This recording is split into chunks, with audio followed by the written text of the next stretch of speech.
ਕੀ ਹਾਲ ਹੈ ਮਿੱਤਰੋ। ਮੈਨੂੰ ਇੱਕ ਬਹੁਤ ਹੀ ਕੀਮਤੀ ਸਾਈਕੋਲੋਜਿਸਟ ਦੀ ਕਿਤਾਬ ਮਿਲੀ ਆ, ਜਿਹਦੇ ਵਿੱਚ ਉਹਨੇ ਦੱਸਿਆ ਵੀ ਸਾਡਾ ਮਾਈਂਡ ਅਤੇ ਥਿੰਕਿੰਗ ਕਿਵੇਂ ਕੰਮ ਕਰਦੀ ਹੈ। ਅਤੇ ਮੈਂ ਇਸ ਕਿਤਾਬ 'ਤੇ ਜਿੰਨੀਆਂ ਵੀ ਹੋ ਸਕੀਆਂ ਸਾਰੀਆਂ ਵੀਡੀਓ ਬਣਾਊਂਗਾ।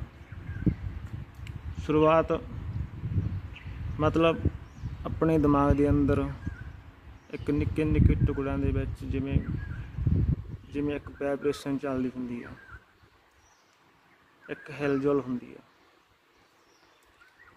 ਆਪਣੇ ਦਿਮਾਗ 'ਚ ਜਿਹੜਾ ਗ੍ਰੇ ਮੈਟਰ ਹੁੰਦਾ ਗਾ, ਜਿਹੜਾ ਗ੍ਰੇ ਪਦਾਰਥ ਹੁੰਦਾ ਗਾ, ਉਹਦੇ ਕਰਕੇ ਹੀ ਅਸੀਂ ਸੋਚ ਪਾਉਂਦੇ ਹਾਂ ਕੁਛ ਵੀ। ਤਾਂ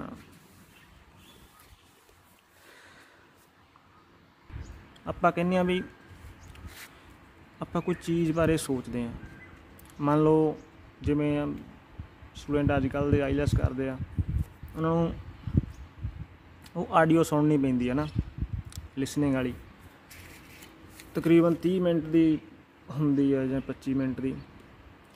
ਤਾਂ ਇੰਨੇ ਸਮੇਂ ਦੇ ਵਿੱਚ ਆਪਾਂ ਭੁੱਲ ਜਾਂਦੇ ਹਾਂ, ਕੁਛ ਹੋਰ ਸੋਚਣ ਲੱਗ ਜਾਂਦੇ ਹਾਂ, ਯਾਨੀ ਕਿ ਉਹਦੇ 'ਤੇ ਕੌਨਸਨਟਰੇਟ ਨਹੀਂ ਹੁੰਦਾ ਗਾ ਵੀ ਅਸੀਂ ਉਹਦੇ ਜਵਾਬ ਦੇ ਸਕੀਏ ਫਟਾਫਟ। ਬੰਦਾ ਰਿਕਾਰਡਿੰਗ ਸੁਣਦਾ ਕਿਤੇ ਹੋਰ ਹੀ ਨਿਕਲ ਜਾਂਦਾ ਗਾ। ਅਤੇ ਇਵੇਂ ਆਪਾਂ ਮੰਨ ਲਈਏ ਵੀ ਇੱਕ ਸਬਜੈਕਟ ਆ ਹੈ ਨਾ, ਵੀ ਆਪਾਂ ਕਿਸੇ ਇੱਕ ਚੀਜ਼ ਬਾਰੇ ਸੋਚਣਾ ਗਾ। ਉਦਾਹਰਨ ਦੇ ਤੌਰ 'ਤੇ ਆਪਾਂ ਲੈ ਲਈਏ ਵੀ ਮੈਨ ਬੰਦਾ, ਵੀ ਮੇਨ ਸ਼ਬਦ ਦੇ ਅਰਥ ਲੱਭਣੇ ਆ ਕਿਸੇ ਡਿਕਸ਼ਨਰੀ ਦੇ ਵਿੱਚੋਂ, ਠੀਕ ਆ। ਅਤੇ ਜਿਵੇਂ ਜਿਵੇਂ ਲੱਭਾਂਗੇ ਤੁਹਾਨੂੰ ਪਤਾ ਚੱਲਦਾ ਜਾਊਗਾ ਵੀ ਇਹਦੇ ਵਿੱਚ ਕੀ ਹੁੰਦਾ ਗਾ। ਜਦੋਂ ਵੀ ਆਪਾਂ ਕਿਸੇ ਇੱਕ ਚੀਜ਼ ਬਾਰੇ ਸੋਚਦੇ ਹਾਂ ਤਾਂ ਆਪਣਾ ਦਿਮਾਗ ਵਿੱਚੋਂ ਡਰਿਫਟ ਹੋ ਜਾਂਦਾ, ਖਿਸਕ ਜਾਂਦਾ ਗਾ, ਕਿਸੇ ਹੋਰ ਪਾਸੇ ਸੋਚਣ ਲੱਗ ਜਾਂਦਾ। ਜਿਹੜਾ ਆਪਣਾ ਮੇਨ ਸਬਜੈਕਟ ਹੁੰਦਾ ਉਹ ਤੋਂ ਆਪਾਂ ਭੁੱਲ ਜਾਂਦੇ ਹਾਂ। ਅਤੇ ਇਹ ਕਿਉਂ ਹੁੰਦਾ ਗਾ ਵੀ ਆਪਣੇ ਜਿਹੜੇ ਦਿਮਾਗ ਦੇ ਵਿੱਚ ਪਿਕਚਰਸ ਹੁੰਦੀਆਂ ਜੋ, ਕਿਉਂਕਿ ਆਪਣਾ ਦਿਮਾਗ ਫੋਟੋਆਂ ਦੇ ਵਿੱਚ ਮੈਮਰੀ ਸਟੋਰ ਕਰਕੇ ਰੱਖਦਾ ਗਾ, ਫੋਟੋਆਂ ਬਣਾ ਕੇ। ਜਿਵੇਂ ਹੀ ਆਪਾਂ ਮੇਨ ਸਬਜੈਕਟ ਬਾਰੇ ਸੋਚਣ ਲੱਗ ਗਏ ਤਾਂ ਉਹਦੇ ਨਾਲ ਜਿਹੜੀ ਰੈਲੇਵੈਂਟ ਕੋਈ ਵੀ ਸੰਬੰਧਿਤ ਮੈਮਰੀ ਆਪਣੇ ਦਿਮਾਗ ਦੇ ਵਿੱਚ ਹੋਊਗੀ, ਉਹ ਆਟੋਮੈਟਿਕ ਹੀ ਦਿਮਾਗ ਦੇ ਵਿੱਚ ਚੱਲਣੀ ਸ਼ੁਰੂ ਹੋ ਜਾਣੀ ਹੈ। ਉਹ ਚੱਲਦੀ ਤਾਂ ਆਪਣੇ ਫਾਇਦੇ ਲਈ ਆ, ਬਈ ਦਿਮਾਗ ਇਹਦਾ ਵਧੀਆ ਰਿਜ਼ਲਟ ਕੱਢ ਸਕੇ, ਵੀ ਜਿੰਨੀ ਵੀ ਇਸ ਸ਼ਬਦ ਦੇ ਨਾਲ ਰਿਲੇਟਿਵ ਮੈਮਰੀ ਆ ਉਹ ਸਾਰੀ ਆਪਾਂ ਨੂੰ ਦਿਖਣ ਲੱਗ ਪੈਂਦੀ ਆ। ਤਾਂ ਇਹਦੇ ਨਾਲ ਹੁੰਦਾ ਕੀ ਆ, ਆਪਾਂ ਭਟਕ ਜਾਂਦੇ ਹਾਂ ਆਪਣੀ ਸੋਚ ਦੇ ਵਿੱਚੋਂ। ਆਪਾਂ ਕਹਿੰਦੇ ਯਾਰ ਆਪਣੇ ਦੇ ਵਿੱਚ ਕੌਨਸਨਟਰੇਟ ਦੀ ਕਮੀ ਆ, ਆਪਾਂ ਨੂੰ ਪਤਾ ਨਹੀਂ ਲੱਗਦਾ ਕਿਹੜੇ ਵੇਲੇ ਕੁਛ ਹੋਰ ਸੋਚਣ ਲੱਗ ਜਾਂਦੇ ਹਾਂ। ਇਹਦਾ ਵੀ ਹੱਲ ਹੈਗਾ ਏ। ਹੁਣ ਇਹ ਵੀ ਦੋ ਤਰ੍ਹਾਂ ਦੇ ਨਾਲ ਆਪਣਾ ਦਿਮਾਗ ਡਰਿਫਟ ਕਰਦਾ ਗਾ, ਭਟਕਦਾ ਏ। ਇੱਕ ਡਰਿਫਟ ਹੁੰਦੀ ਆ ਜਿਹੜੀ ਕੰਟਰੋਲ ਲੈਵਲ ਹੁੰਦੀ ਆ, ਇੱਕ ਹੁੰਦੀ ਜਿਹਨੂੰ ਆਪਾਂ ਪਹਿਚਾਣ ਨਹੀਂ ਸਕਦੇ, ਅਨਰੈਕਗਨਾਈਜ਼ ਹੁੰਦੀ ਆ ਉਹ, ਠੀਕ ਹੈ। ਦੋਵੇਂ ਹੀ ਡਰਿਫਟ ਦੇ ਬਾਰੇ ਪੂਰੀ ਬਰੀਫ ਦੇ ਨਾਲ ਮੈਂ ਗੱਲ ਕਰੂੰਗਾ ਵੀ ਇਹ ਕਿਵੇਂ ਵਾਪਰਦੀਆਂ। ਵੀ ਇਹ ਇੱਕ ਐਵਰੇਜ ਇਨਸਾਨ ਦੀ ਥਿੰਕਿੰਗ ਹੁੰਦੀ ਹੈ, ਬਿਲਕੁਲ ਐਵਰੇਜ। ਉਦੋਂ ਅਗਲੇ ਲੈਵਲ 'ਤੇ ਜਾਣ ਦੇ ਲਈ ਬੜੀ ਮਿਹਨਤ ਕਰਨੀ ਹੁੰਦੀ ਆ। ਉਹ ਖੈਰ ਗਾਹਾਂ ਹੋਰ ਵੀਡੀਓ 'ਚ ਆਪਾਂ ਗੱਲ ਕਰਾਂਗੇ। ਜਿਵੇਂ ਇਹ ਜਿਹੜੀ ਡਰਿਫਟ ਹੁੰਦੀ ਆ, ਜਿਹੜੀ ਕੰਟਰੋਲੇਬਲ ਡਰਿਫਟ ਜਿਹੜੀ ਮੈਂ ਗੱਲ ਕੀਤੀ ਸੀਗੀ, ਉਹਦੇ ਵਿੱਚ ਆਪਾਂ ਨੂੰ ਪਤਾ ਹੁੰਦਾ ਗਾ ਬਈ ਜਿਹੜੀ ਪਹਿਲੀ ਪਿਕਚਰ ਦਿਮਾਗ ਦੇ ਵਿੱਚ ਆਈ ਸੋਚ ਭਟਕਣ ਵੇਲੇ, ਤਾਂ ਜਦੋਂ ਜਿਹੜੀ ਲਾਸਟ ਜਿੱਥੇ ਆਪਣੀ ਜਿਹੜੀ ਡਰਿਫਟ ਉਹ ਖ਼ਤਮ ਹੋਣੀ ਆ, ਜਿਹੜੀ ਲਾਸਟ ਪਿਕਚਰ ਹੋਈ ਉੱਥੇ ਆ ਕੇ ਫਿਰ ਆਪਾਂ ਵਾਪਸ ਆਪਣੇ ਮੇਨ ਸਬਜੈਕਟ 'ਤੇ ਆ ਜਾਂਦੇ ਹਾਂ ਵੀ ਮੈਂ ਕੀ ਕੰਮ ਕਰਦਾ ਸੀ, ਮੈਂ ਕੀ ਸੋਚਦਾ ਸੀ, ਫਿਰ ਕੰਟੀਨਿਊ ਹੁੰਦੇ ਹਾਂ। ਅਤੇ ਜਿਹੜੀ ਦੂਸਰੀ ਆ ਅਨਕੰਟਰੋਲੇਬਲ, ਉਹਦੇ ਵਿੱਚ ਆਪਾਂ ਨੂੰ ਪਤਾ ਨਹੀਂ ਰਹਿੰਦਾ ਗਾ ਵੀ ਕਿਹੜੇ ਵੇਲੇ ਆਪਾਂ ਹੋਰ ਖਿਆਲਾਂ ਦੇ ਵਿੱਚ ਚਲੇ ਗਏ ਅਤੇ ਵਾਪਸ ਫਿਰ ਆਪਾਂ ਉਹ ਕੰਮ ਕਰਦੇ ਨਹੀਂ ਹੈਗੇ ਜਿਹੜਾ ਆਪਾਂ ਕਰ ਰਹੇ ਹੁੰਦੇ ਸੀਗੇ। ਤੇ ਸ਼ੁਰੂ ਕਰਦੇ ਹਾਂ ਫਿਰ ਇਹ ਹੁੰਦੀਆਂ ਕਿਵੇਂ। ਐਗਜ਼ਾਮਪਲ ਦੇ ਤੌਰ 'ਤੇ ਮੈਂ ਦੱਸਦਾ ਵੀ ਇਹ ਘਟਦੀਆਂ ਕਿਵੇਂ ਆ ਆਪਣੇ ਦਿਮਾਗ ਦੇ ਵਿੱਚ। ਇੱਕ ਗੱਲ ਹੋਰ ਮੈਂ ਦੱਸਣੀ ਭੁੱਲ ਗਿਆ ਵੀ ਇਹ ਦੋਨੇ ਚੀਜ਼ਾਂ ਦੋਨੇ ਵਾਰ ਜਿਵੇਂ ਜਿਹੜਾ ਆਪਣਾ ਦਿਮਾਗ ਡਰਿਫਟ ਕਰਦਾ ਗਾ, ਇਹ ਜਦੋਂ ਆਪਾਂ ਇਕੱਲੇ ਕੋਈ ਚੀਜ਼ ਬਾਰੇ ਸੋਚਦੇ ਹੋਈਏ ਉਦੋਂ ਵੀ ਹੋ ਜਾਂਦਾ ਗਾ, ਜਾਂ ਆਪਾਂ ਕਿਸੇ ਯਾਰਾਂ ਮਿੱਤਰਾਂ ਨਾਲ ਕਿਸੇ ਗਰੁੱਪ 'ਚ ਬੈਠੇ ਹਾਂ ਉਦੋਂ ਵੀ ਡਰਿਫਟ ਹੋ ਜਾਂਦਾ ਗਾ। ਅਤੇ ਉਦਾਹਰਨ ਦੇ ਤੌਰ 'ਤੇ ਮੈਂ ਇੱਕ ਰਾਈਟਰ ਨੇ ਜਿਹੜੀ ਐਗਜ਼ਾਮਪਲ ਦਿੱਤੀ ਸੀ, ਮੈਂ ਵੀ ਉਹੀ ਰਾਈਟਰ ਐਗਜ਼ਾਮਪਲ ਤੋਂ ਸ਼ੁਰੂ ਕਰੂੰਗਾ। ਠੀਕ ਆ, ਪਤਾ ਕਰਨਾ ਬਈ ਮੇਨ ਸ਼ਬਦ, ਅਤੇ ਇਹਦੇ ਲਈ ਡਿਕਸ਼ਨਰੀ ਦੀ ਜ਼ਰੂਰਤ ਹੈ। ਠੀਕ ਆ, ਡਿਕਸ਼ਨਰੀ ਲਿਆਂਦੀ ਸਾਹਮਣੇ ਵੀ ਉਹਦੇ ਵਿੱਚ ਖੋਜਣਾ ਮੇਨ ਸ਼ਬਦ ਦੇ ਕੀ ਅਰਥ ਆ। ਠੀਕ ਆ, ਉਸ ਤੋਂ ਬਾਅਦ ਜੋ ਵਾਪਰਦਾ ਉਹ ਤੁਸੀਂ ਨੋਟਿਸ ਕਰਦੇ ਜਾਇਓ। ਡਿਕਸ਼ਨਰੀ ਖੋਲ੍ਹੀ, ਉਹਦੇ ਵਿੱਚ ਖੋਜਿਆ ਵਾਟ ਇਜ਼ ਦਾ ਮੇਨ ਸ਼ਬਦ ਦੇ ਉੱਤੇ। ਡਿਕਸ਼ਨਰੀ ਦੇ ਵਿੱਚ ਮੀਨਿੰਗ ਦੇਖ ਕੇ ਸਾਰੇ ਦੇਖ ਕੇ ਮੇਰੇ ਮਨ ਦੇ ਵਿੱਚ ਖਿਆਲ ਆਇਆ ਵੀ ਜਿਹੜੀ ਮੇਰੇ ਆਫਿਸ ਦੇ ਵਿੱਚ ਸਟੋਨੋਗ੍ਰਾਫਰ ਕੰਮ ਕਰਦੀ ਆ ਉਹ ਤਾਂ ਨੱਕ ਕਿੰਨਾ ਸਿੱਧਾ ਹੈ, ਕੱਪੜੇ ਕਿੰਨੇ ਸਾਫ਼ ਪਾਉਂਦੀ ਆ, ਅਤੇ ਅਸਲ ਦੇ ਵਿੱਚ ਉਹੀ ਆ ਮੀਨਿੰਗਫੁੱਲ, ਜਿਹੜੇ ਮੀਨਿੰਗ ਆ ਉਹ ਦੱਸ ਸਕਦੀ, ਹੋਰ ਕੋਈ ਨਹੀਂ ਦੱਸ ਸਕਦਾ। ਤਾਂ ਇਹ ਕੀ ਸੀਗਾ, ਮੇਨ ਸ਼ਬਦ ਨੂੰ ਪੜ੍ਹਨ ਤੋਂ ਪਹਿਲਾਂ ਹੀ ਦਿਮਾਗ ਖਿਸਕ ਗਿਆ, ਡਰਿਫਟ ਕਰ ਗਿਆ। ਠੀਕ ਆ, ਡਰਿਫਟ ਬੰਦ ਹੋ ਗਈ ਇਹ। ਓਕੇ, ਤਾਂ ਵਾਪਸ ਚੱਲਦੇ ਹਾਂ ਡਿਕਸ਼ਨਰੀ ਦੇ ਉੱਤੇ ਫਿਰ ਤੋਂ। What is the man angels, lower animal ਅਤੇ ਡਿਵਾਈਨ ਬੀਇੰਗ ਮਤਲਬ ਦੇਵਤਿਆਂ ਤੋਂ ਅਲੱਗ ਹੈ। ਇਹਦੇ ਵਿੱਚ ਇੱਕ ਬੌਧਿਕ ਗਿਆਨ ਹੈ ਜੋ ਇਹਨੂੰ ਸਰਵਾਈਵ ਕਰਨ ਲਈ ਜ਼ਰੂਰੀ ਸੀ। ਅੱਧਾ ਆਦਮੀ, ਇਹ ਮੇਰੇ ਕੋਲ ਕਿਸੇ ਨੇ ਬੋਲਿਆ ਅੱਧਾ ਆਦਮੀ। ਮੈਂ ਆਪਣੇ ਦੋਸਤਾਂ ਨੂੰ ਪੁੱਛਿਆ, ਉਹਨਾਂ ਵਿੱਚੋਂ ਇੱਕ ਬੋਲਿਆ ਜਿਸ ਦਾ ਵਿਆਹ ਨਹੀਂ ਹੋਇਆ ਹੁੰਦਾ ਉਹ ਅੱਧਾ ਆਦਮੀ ਹੁੰਦਾ। ਇੰਨਾ ਕਹਿ ਕੇ ਉਹ ਗੁੱਸੇ ਦੇ ਵਿੱਚ ਦਰਵਾਜ਼ਾ ਬੰਦ ਕਰਕੇ ਚਲਾ ਗਿਆ। ਪਰ ਮੈਂ ਫਿਰ ਖਿਸਕ ਗਿਆ ਸੀ ਆਪਣੇ ਸਬਜੈਕਟ ਤੋਂ। ਤਾਂ ਇੱਕ ਵਾਰੀ ਫਿਰ ਵਾਪਸ ਚੱਲਦੇ ਹਾਂ ਡਿਕਸ਼ਨਰੀ ਦੇ ਸ਼ਬਦ ਮੈਨ 'ਤੇ। Man lower animal, angels, divine being ਮਤਲਬ ਦੇਵਤਿਆਂ ਤੋਂ ਅਲੱਗ ਹੁੰਦਾ ਹੈ ਅਤੇ ਇਸ ਦੇ ਕੋਲ ਬੌਧਿਕ ਗਿਆਨ ਹੈ ਜੋ ਇਸ ਨੂੰ ਸਰਵਾਈਵ ਕਰਨ ਲਈ ਜ਼ਰੂਰੀ ਸੀ। ਇਹ ਸਾਰਾ ਕੁਛ ਪੜ੍ਹ ਕੇ ਮੇਰੀਆਂ ਅੱਖਾਂ ਇਹਨਾਂ ਸ਼ਬਦਾਂ ਦੇ ਉੱਪਰ ਹੀ ਘੁੰਮ ਰਹੀਆਂ ਸੀ। ਤਾਂ ਡਾਰਲਿੰਗ, ਮੈਂ ਆਪਣੀ ਵਾਈਫ ਨੂੰ ਆਵਾਜ਼ ਮਾਰੀ, ਮੈਂ ਉਹਨੂੰ ਕਿਹਾ ਇਹਨੂੰ ਪੜ੍ਹ, ਦੇਖ ਕੀ ਲਿਖਿਆ ਹੈ। ਇਨਸਾਨ ਐਂਜਲ ਨਹੀਂ ਹੈ, ਉਹਨਾਂ ਤੋਂ ਵੱਖ ਆ। ਤਾਂ ਕੀ ਮੈਂ ਹੁਣ ਵੀ ਤੈਨੂੰ ਐਂਜਲ ਬੁਲਾਵਾਂ? ਮੈਂ ਤੇਰੀ ਤੁਲਨਾ ਕਿਸੇ ਲੋਅਰ ਐਨੀਮਲ ਨਾਲ ਤਾਂ ਕੀਤੀ ਨਹੀਂ ਹੈਗੀ। ਅਤੇ ਉਹ ਗੁੱਸੇ ਵਿੱਚ ਬੋਲੀ, ਵਧੀਆ ਹੋਊਗਾ ਤੂੰ ਆਪਦੇ ਆਫਿਸ ਦੀ ਸਟੋਨੋਗ੍ਰਾਫਰ ਨੂੰ ਐਂਜਲ ਬੁਲਾਇਆ ਕਰ। ਗੁੱਸੇ ਹੋ ਗਈ ਸੀ, ਮੈਨੂੰ ਪਤਾ ਲੱਗ ਗਿਆ ਸੀ ਉਹਨੂੰ ਉਹ ਹੱਟ ਹੋ ਗਈ ਆ। ਪਰ ਮੈਂ ਫਿਰ ਡਰਿਫਟ ਹੋ ਗਿਆ ਸੀ ਆਪਣੇ ਮੇਨ ਸਬਜੈਕਟ ਤੋਂ। ਤਾਂ ਚਲੋ ਇੱਕ ਵਾਰੀ ਫਿਰ ਵਾਪਸ ਚੱਲਦੇ ਹਾਂ ਡਿਕਸ਼ਨਰੀ ਦੇ ਸ਼ਬਦ ਮੈਨ ਉੱਤੇ। ਤਾਂ ਡਿਕਸ਼ਨਰੀ ਕਹਿ ਰਹੀ ਸੀ ਇਨਸਾਨ ਲੋਅਰ ਐਨੀਮਲ, ਐਂਜਲਸ ਅਤੇ ਦੇਵਤਿਆਂ ਤੋਂ ਵੱਖਰਾ ਹੈ, ਇਸ ਵਿੱਚ ਬੌਧਿਕ ਗਿਆਨ ਹੈ। ਅਤੇ ਇਸ ਦਾ ਮਤਲਬ ਇਹ ਨਹੀਂ ਹੈਗਾ ਵੀ ਇਹ ਐਨੀਮਲਸ ਦੀ ਤਰ੍ਹਾਂ ਬਿਹੇਵ ਕਰੇ। ਐਨੀਮਲ ਵਧੀਆ ਘਰ ਨਹੀਂ ਬਣਾਉਂਦੇ, ਬ੍ਰੈਂਡਡ ਕੱਪੜੇ ਨਹੀਂ ਪਹਿਨਦੇ, ਕਰੰਸੀ ਦਾ ਲੈਣ ਦੇਣ ਨਹੀਂ ਕਰਦੇ। ਇਹ ਗੱਲਾਂ ਪੜ੍ਹਦੇ ਹੀ ਮੇਰੇ ਦਿਮਾਗ ਦੇ ਵਿੱਚ ਖਿਆਲ ਆਇਆ,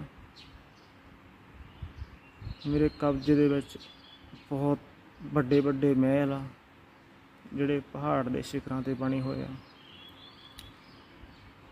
ਮੇਰੇ ਕੋਲ ਬੇਸ਼ੁਮਾਰ ਦੌਲਤ, ਸੋਨਾ ਚਾਂਦੀ, ਨੌਕਰ ਚਾਕਰ, ਸਭ ਕੁਛ ਵਧੀਆ।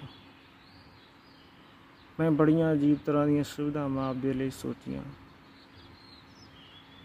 ਪਰ ਮੈਂ ਫਿਰ ਡਰਿਫਟ ਹੋ ਗਿਆ ਸੀ ਆਪਣੇ ਮੇਨ ਸਬਜੈਕਟ ਤੋਂ।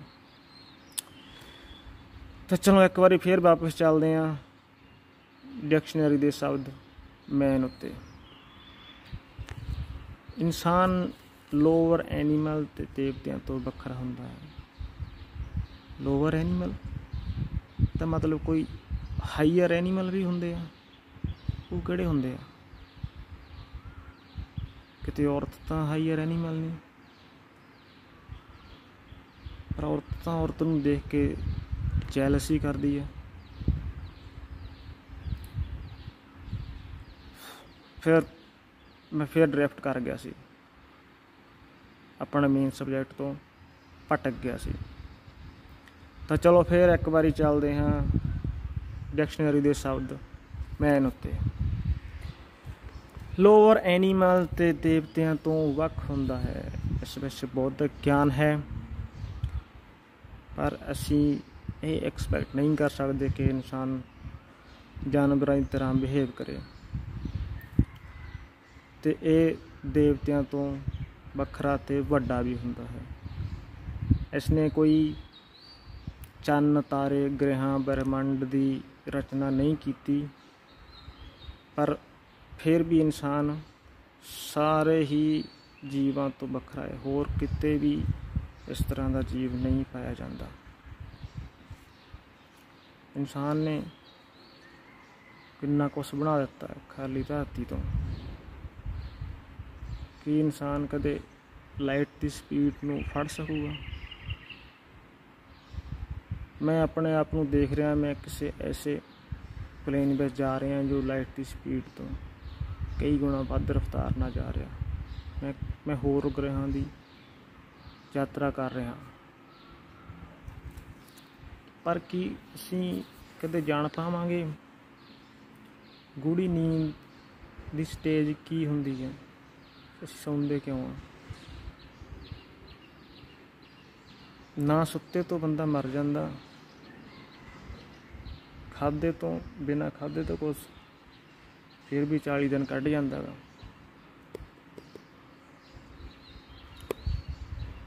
ਪਰ ਫਿਰ ਮੈਂ ਇੱਕ ਵਾਰੀ ਫਿਰ ਆਪਣੇ ਮੇਨ ਸਬਜੈਕਟ ਤੋਂ ਭਟਕ ਗਿਆ ਸੀ, ਡਰਿਫਟ ਹੋ ਗਿਆ ਸੀ। ਤਾਂ ਇੱਕ ਵਾਰੀ ਫਿਰ ਵਾਪਸ ਚੱਲਦੇ ਹਾਂ ਡਿਕਸ਼ਨਰੀ ਦੇ ਸ਼ਬਦ ਮੈਨ ਉੱਤੇ। ਲੋਅਰ ਐਨੀਮਲ ਡਿਵਾਈਨ ਬੀਇੰਗ ਤੋਂ ਵੱਖਰਾ ਹੁੰਦਾ ਹੈ। ਡਿਵਾਈਨ ਬੀਇੰਗ, ਕਿ ਦੇਵਤੇ ਇਨਸਾਨ ਨਾਲੋਂ ਚੰਗੇ ਹੋ ਗਏ? ਪਰ ਵੇਖਿਆ ਜਾਵੇ ਕੁਦਰਤ ਦੇ ਨਿਯਮਾਂ ਨੂੰ ਝੱਲਦਾ ਹੋਇਆ ਬਹੁਤ ਔਖਾ ਇਨਸਾਨ ਇੱਥੋਂ ਤੱਕ ਪਹੁੰਚਿਆ। ਸਟੋਨ ਏਜ, ਆਈਸ ਏਜ, ਕਿੰਨੇ ਜਾਨਵਰਾਂ ਤੋਂ ਬਚਦਾ ਬਚਾਉਂਦਾ ਹੁਣ ਜਾ ਕੇ ਨੰਬਰ 1 'ਤੇ ਆਇਆ। ਸ਼ਾਇਦ ਕੁਦਰਤ ਨੇ ਇਨਸਾਨ ਨੂੰ ਹੀ ਇਸ ਚੀਜ਼ ਦੇ ਯੋਗ ਸਮਝਿਆ। ਕਿਵੇਂ ਇਨਸਾਨ ਇੱਕ ਔਰਤ ਦੇ ਲਈ, ਜਿਵੇਂ ਜਾਨਵਰ ਲੜਦੇ ਆ ਮਾਰਦੇ ਆ, ਕੀ ਕੁਛ ਹੋ ਜਾਂਦਾ ਗਾ। ਰੱਬ ਹੈਗਾ? ਰੱਬ ਦਾ ਕੰਮ ਕੀ ਹੈ? ਰੱਬ ਦਾ ਕਿਤੇ ਕੋਈ ਰੋਲ ਨਹੀਂ ਮਿਲਿਆ। ਤਾਂ ਇੱਕ ਵਾਰੀ ਫਿਰ ਮੈਂ ਆਪਣੇ ਮੇਨ ਸਬਜੈਕਟ ਤੋਂ ਭਟਕ ਗਿਆ ਸੀ। ਤਾਂ ਇੱਕ ਵਾਰੀ ਫਿਰ ਵਾਪਸ ਚੱਲਦੇ ਹਾਂ ਡਿਕਸ਼ਨਰੀ ਦੇ ਸ਼ਬਦ ਮੈਨ ਉੱਤੇ। Lower animal and angels divine being ਤੋਂ ਵੱਖਰਾ ਹੁੰਦਾ ਹੈ। ਪਰ ਜਦੋਂ ਅਗਿਆਨੀ ਲੋਕ ਇੱਕ ਦੂਜੇ ਨੂੰ ਮਾਰਨ ਮਰਾਉਣ 'ਤੇ ਹੋ ਗਏ ਸੀ, ਇਨਸਾਨ ਨੂੰ ਦੋ ਥਾਈਂ ਪਾੜ ਦਿੱਤਾ ਜਾਂਦਾ ਸੀ, ਛੋਟੀ ਜਿਹੀ ਗਲਤੀ ਦੀ ਬੜੀ ਵੱਡੀ ਸਜ਼ਾ ਦਿੱਤੀ ਜਾਂਦੀ ਸੀ। ਉਸ ਸਮੇਂ ਦੇ ਵਿੱਚ ਜੀਸਸ ਆਇਆ, ਉਸਨੇ ਲੋਕਾਂ ਨੂੰ ਗਿਆਨ ਦਿੱਤਾ, ਐ ਨਹੀਂ ਕਰਨਾ, ਇਹ ਸਹੀ, ਇਹ ਸਹੀ, ਇਹ ਗਲਤ ਆ। ਪਰ ਉਹਨੂੰ ਲੋਕ ਮਸੀਹਾ ਕਹਿੰਦੇ ਆ, ਦੇਵਤਾ ਕਹਿੰਦੇ ਆ, ਪਰ ਉਹ ਤਾਂ ਇਨਸਾਨ ਸੀਗਾ। ਫਿਰ ਉਹਨੂੰ ਦੇਵਤਾ ਕਿਉਂ ਕਹਿੰਦੇ ਆ? ਕਿ ਦੇਵਤੇ ਕੋਈ ਹੋਰ ਚੀਜ਼ ਆ ਜਾਂ ਉਹਦੇ ਵਿੱਚ ਦੇਵਤਾ ਆ ਗਿਆ? ਸਮਝ ਆ ਰਿਹਾ। ਪਰ ਮੈਂ ਫੇਰ ਭਟਕ ਗਿਆ ਸੀ, ਡ੍ਰਿਫਟ। ਤਾਂ ਵਾਪਸ ਚੱਲਦੇ ਹਾਂ ਆਪਣੀ ਡਿਕਸ਼ਨਰੀ ਦੇ ਸ਼ਬਦ ਮੈਨ ਉੱਤੇ। Lower animal and angels divine being ਤੋਂ ਵੱਖਰਾ ਹੁੰਦਾ ਹੈ। ਇਸ ਕੋਲ ਬੌਧਿਕ ਗਿਆਨ ਹੈ। ਸਿਰਫ ਬੌਧਿਕ ਗਿਆਨ ਹੀ ਕਿਉਂ, ਸ਼ਕਤੀਆਂ ਕਿਉਂ ਨਹੀਂ? ਕਿ ਕੁਦਰਤ ਨੇ ਜ਼ਰੂਰੀ ਨਹੀਂ ਸਮਝਿਆ ਵੀ ਇਨਸਾਨ ਨੂੰ ਵੀ ਸ਼ਕਤੀਆਂ ਮਿਲਣ? ਜਿਵੇਂ ਕਹਿੰਦੇ ਦੇਵਤਿਆਂ ਦੇ ਵਿੱਚ ਸ਼ਕਤੀਆਂ, ਉੱਡਦੇ ਆ ਉਹ, ਐਂ ਕਰਦੇ, ਕਿਉਂ ਕਰਦੇ ਆ? ਇੰਨੀਆਂ ਵੱਡੀਆਂ ਵੱਡੀਆਂ ਚੁਣੌਤੀਆਂ ਨਾਲ ਲੜ ਕੇ ਸਾਰੀਆਂ ਹੀ ਪ੍ਰਜਾਤੀਆਂ 'ਤੇ ਕਾਬੂ ਪਾ ਕੇ ਇਨਸਾਨ ਦੁਨੀਆ ਦਾ ਰਾਜਾ ਬਣਿਆ। ਜੇ 4 ਸ਼ਕਤੀਆਂ ਵਿੱਚ ਹੁੰਦੀਆਂ ਤਾਂ ਫਿਰ ਤਾਂ ਕੀ ਕੁਛ ਕਰ ਦੇਣਾ ਸੀ ਉਹਨੂੰ ਇਨਸਾਨ ਨੇ। ਫਿਰ ਤਾਂ ਸਾਰੇ ਗ੍ਰਹਿਾਂ 'ਤੇ ਹੀ ਜਾ ਕੇ ਸਾਰੇ ਲੋਕ ਵੱਸ ਸਕਦੇ ਸੀਗੇ। ਕਿ ਇਨਸਾਨ ਨੂੰ ਇੱਕ ਮਸ਼ੀਨ ਸਮਝ ਆਏ ਵੀ ਕੋਈ ਬਹੁਤ ਵੱਡਾ ਕੋਈ ਸੁਪਰ ਬੀਇੰਗ ਬੈਠ ਕੇ ਦੇਖ ਰਿਹਾ ਹੋਵੇ ਇੱਕ ਤਮਾਸ਼ਾ, ਵੀ ਇੱਕ ਫਾਲਤੂ ਜਿਹਾ ਕੰਮ ਜਿਹੜਾ ਹੋ ਰਿਹਾ ਹੋਵੇ ਉਹਦਾ ਅਸੀਂ ਇੱਕ ਹਿੱਸਾ ਹੋਈਏ। ਪਰ ਆਪਾਂ ਆਪਣੇ ਮੇਨ ਸਬਜੈਕਟ ਤੋਂ ਫਿਰ ਭਟਕ ਗਏ। ਵਾਪਸ ਚੱਲਦੇ ਹਾਂ ਡਿਕਸ਼ਨਰੀ ਦੇ ਸ਼ਬਦ ਮੈਨ ਉੱਤੇ। Lower animal and divine being ਤੋਂ ਵੱਖਰਾ ਹੁੰਦਾ ਹੈ। ਇਸ ਵਿੱਚ ਬੌਧਿਕ ਗਿਆਨ ਹੁੰਦਾ ਹੈ। ਇਨਸਾਨ ਨੇ ਜੋ ਨੌਲੇਜ, ਜੋ ਸਕਿੱਲ ਹਾਸਲ ਕੀਤੀ ਹੈ, ਆਪਣੇ ਆਪ ਹਾਸਲ ਕੀਤੀ ਹੈ, ਬਿਨਾਂ ਕਿਸੇ ਡਿਵਾਈਨ ਹੈਲਪ ਤੋਂ, ਬਿਨਾਂ ਕਿਸੇ ਦੇਵਤਿਆਂ ਦੀ ਮਦਦ ਤੋਂ। ਤਾਂ ਫਿਰ ਲੋਕ ਪਾਠ, ਪੂਜਾ, ਪ੍ਰਾਰਥਨਾਵਾਂ ਕਿਉਂ ਮੂਰਤੀਆਂ ਦੇ ਅੱਗੇ, ਚੀਜ਼ਾਂ ਦੇ ਅੱਗੇ ਹੱਥ ਜੋੜ ਕੇ ਖੜ੍ਹਦੇ ਆ, ਜਦੋਂ ਸਾਰਾ ਕੁਛ ਇਨਸਾਨ ਨੇ ਇਹਨਾਂ ਕਿਸੇ ਡਿਵਾਈਨ ਹੈਲਪ ਤੋਂ ਬਿਨਾਂ ਕੀਤਾ ਹੈ? ਤਾਂ ਫਿਰ ਕਿਉਂ ਲੋਕ ਇਹ ਚੀਜ਼ਾਂ ਕਰ ਰਹੇ ਆ? ਕਿ ਇਹ ਇੱਕ ਸਾਡੀ ਪ੍ਰੋਗਰਾਮਿੰਗ ਹੋਈ ਆ ਵੀ ਸਾਡੀ ਕਿਸੇ ਨੇ ਕੋਈ ਹੈਲਪ ਵੀ ਨਾ ਕੀਤੀ ਹੋਵੇ ਅਤੇ ਅਸੀਂ ਫਿਰ ਵੀ ਉਹਨਾਂ ਨੂੰ ਕਿਸੇ ਅਣਦੇਖੀ ਚੀਜ਼ ਨੂੰ ਆਪਣੇ ਆਪ ਤੋਂ ਉੱਚਾ ਮੰਨੀਏ? ਦੇਵਤੇ ਰਹਿੰਦੇ ਕਿੱਥੇ ਆ ਵੈਸੇ? ਬਹੁਤ ਜ਼ਿਆਦਾ ਹਾਈਟ ਦੇ ਉੱਤੇ, ਪਾਣੀ ਵਿੱਚ। ਕਿਤੇ ਤਾਂ ਬੰਦੇ ਨੂੰ ਦਿਖਣ, ਜਦੋਂ ਅੱਜ ਤੱਕ ਇਹਨਾਂ ਨੇ ਇਨਸਾਨ ਦੀ ਕੋਈ ਹੈਲਪ ਨਹੀਂ ਕੀਤੀ। ਕਿਉਂ ਪੂਜਾ ਹੋ ਰਹੀ ਹੈ ਇਹਨਾਂ ਦੀ? ਕਿਸ ਮਕਸਦ ਨਾਲ ਹੋ ਰਹੀ ਹੈ? ਕੀ ਕੋਈ ਹੈ ਜੀ ਜਿਸ ਨੇ ਕੁਛ ਉਹਨਾਂ ਤੋਂ ਹੈਲਪ ਲਈ ਹੋਵੇ? ਜੇ ਮੈਂ ਆਪਣੇ ਆਪ ਨੂੰ ਕਿਸੇ ਕਮਰੇ 'ਚ ਬੰਦ ਕਰ ਲਵਾਂ, ਕੋਈ ਡਿਵਾਈਨ ਬੀਇੰਗ ਮੈਨੂੰ ਖਾਣਾ ਦੇ ਸਕਦਾ? ਲੱਗਦਾ ਨਹੀਂ। ਪਰ ਆਪਾਂ ਫਿਰ ਭਟਕ ਗਏ ਸੀ ਆਪਣੇ ਮੇਨ ਸਬਜੈਕਟ ਮੈਨ ਤੋਂ। ਆਓ ਫਿਰ ਵਾਪਸ ਚੱਲਦੇ ਹਾਂ ਡਿਕਸ਼ਨਰੀ ਦੇ ਸ਼ਬਦ ਮੈਨ ਉੱਤੇ। ਲੋਅਰ ਐਨੀਮਲ ਐਂਡ ਐਂਜਲਸ ਔਰ ਡਿਵਾਈਨ ਬੀਇੰਗ ਤੋਂ ਵੱਖਰਾ ਹੁੰਦਾ ਹੈ। ਇਹ ਸ਼ਬਦ ਪਾਈ ਕੀ ਨੇ ਡਿਕਸ਼ਨਰੀ ਦੇ ਵਿੱਚ? ਐਂਜਲ, ਡਿਵਾਈਨ ਬੀਇੰਗ ਕਿਸੇ ਨੇ ਦੇਖੇ ਨਹੀਂ ਕਿ ਇਹ ਇੱਕ ਕਲਪਨਾ ਮਾਤਰ ਚੀਜ਼ ਆ। ਪਰ ਮਰ ਕੇ ਬੰਦਾ ਕਿੱਥੇ ਜਾਂਦਾ? ਕਿ ਇੱਕੋ ਵਾਰੀ ਹੀ ਲਾਈਫ ਮਿਲਦੀ ਆ। ਸ਼ਾਇਦ ਜੇ 2 ਵਾਰੀ ਮਿਲਦੀ ਹੁੰਦੀ ਤਾਂ ਕੋਈ ਵੀ ਧਰਮ ਗੁਰੂ ਜੀਸਸ ਆ ਸਕਦਾ ਸੀਗਾ। ਉਹ ਕਿਉਂ ਨਹੀਂ ਆਇਆ? ਕੀ ਲੱਗਦਾ ਅਲੱਗ ਅਲੱਗ ਗ੍ਰਹਿਾਂ ਦੇ ਉੱਤੇ ਸਾਨੂੰ ਜੀਵਨ ਮਿਲਦਾ ਹੋਵੇ? ਜਾਂ ਫਿਰ ਵਾਰ-ਵਾਰ ਮਰਗੇ ਚਾਂਪੇ ਸਾਡਾ ਦਿਮਾਗ ਰੀਸੈਟ ਕਰਕੇ ਅਸੀਂ ਆ ਜਾਂਦੇ ਹੋਈਏ, ਅਸੀਂ ਭੁੱਲ ਜਾਂਦੇ ਹੋਈਏ। ਅੱਜ ਤੱਕ ਕੋਈ ਆਇਆ ਕਿਉਂ ਨਹੀਂ ਵਾਪਸ? ਲੱਖਾਂ ਸਾਲਾਂ ਦਾ ਇਤਿਹਾਸ ਆ ਇਨਸਾਨਾਂ ਦਾ। ਜਿਹੜੀ ਇਹ ਡਰਿਫਟ ਨੂੰ ਮੈਂ 20 ਮਿੰਟ ਦੇ ਵਿੱਚ ਦਿਖਾਇਆ ਵੀ ਇਹ ਕਿਵੇਂ ਕਿਵੇਂ ਵਾਪਰਦਾ ਆਪਣੇ ਦਿਮਾਗ ਦੇ ਵਿੱਚ, ਪਰ ਲੇਖਕ ਅਨੁਸਾਰ ਇਹ 5 ਮਿੰਟ ਤੇ 23 ਸੈਕਿੰਡ ਵਿੱਚ ਹੋਇਆ ਸੀ। ਉਹ ਸਭ ਕੁਛ ਵੀਡੀਓ ਵਿੱਚ ਬਣਾਉਣ ਵਿੱਚ, ਬੋਲਣ ਵਿੱਚ, ਦਿਖਾਉਣ ਵਿੱਚ ਟਾਈਮ ਲੱਗਦਾ ਗਾ, ਤੇ ਅੰਦਰ ਇਹ ਬਹੁਤ ਤੇਜ਼ੀ ਨਾਲ ਘਟਦਾ ਹੈ। ਸਿਰਫ 5 ਮਿੰਟ ਤੇ 23 ਸੈਕਿੰਡ ਲੱਗੇ ਸੀ, ਜਿਹਨੂੰ 20 ਮਿੰਟ ਦੇ ਵਿੱਚ ਜਿਹਦੀ ਵਿਆਖਿਆ ਕੀਤੀ ਗਈ ਉਹਦੇ ਵੱਲੋਂ, ਤੇ ਉਵੇਂ ਹੀ ਅੱਗੇ ਮੈਂ ਕਰਕੇ ਦਿਖਾਈ ਆ। ਹੁਣ ਇੰਨੀ ਗੱਲ ਸਮਝ ਲੱਗ ਗਈ ਆ